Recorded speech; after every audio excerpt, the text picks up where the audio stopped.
getting too nervous before matches, but sometimes I had trouble like being woken up. Like, you know what I mean? I didn't have that same kind of excitement that sometimes you should have when you're going into fights and matches. Here we see Dalton Moss. Quite the physical specimen. He's still trying to lose the baby weight, as you can see. Baby weight's real. I'm getting fat. I'm supposed to be fighting in a few months. Who are you fighting? I'm supposed to be fighting Tyler Aarons, the manager of Tyrone Kenshin, and those guys. Doesn't sound like me. Fighting on the blue corner, he has an NLC grappling record of 1-2. Standing 5'9", weighing in at 215 pounds, from Frankfort, Ohio, Dalton Moss. Elijah, I don't know about you, but I'd tap out if he rubbed that beard on me. Making his NLC grappling debut, standing 5'2", weighing in at 160 pounds, representing Category 5 Jiu-Jitsu from Hurricane, West Virginia, Sanchez.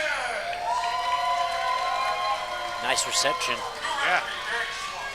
I'll tell you, the beard can be a blessing and a curse in grappling, as Elijah probably knows, which is if you're rolling in the gi and they're hunting for bow and arrow chokes, they're getting handfuls of it. Oh, man. Yeah. This is such an interesting class. This reminds me of like a pride fight. Yeah. And Sanchez is the smaller guy, but you can see by his build, he's no weakling. Like, obviously, he's a thickly built, strong athlete himself. And he has more experience in classical, like actual jiu-jitsu, you know, submission wrestling, as opposed to Moss, who has an experience advantage, but his is mostly in the amateur wrestling, I do believe.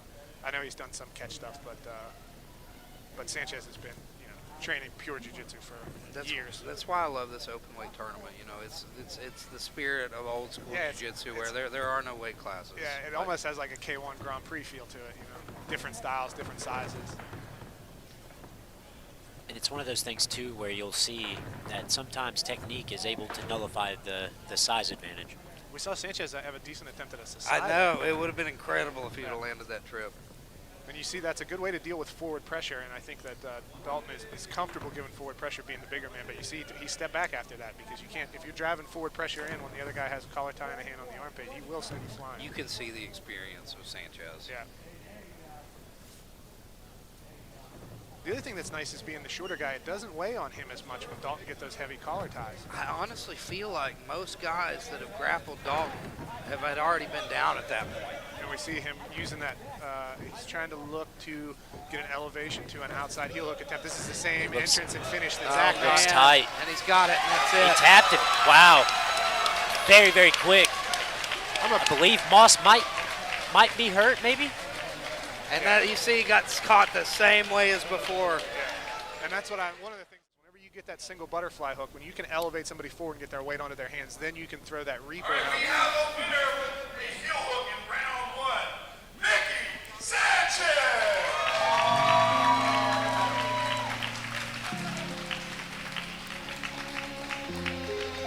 You know, I think we've got our dark.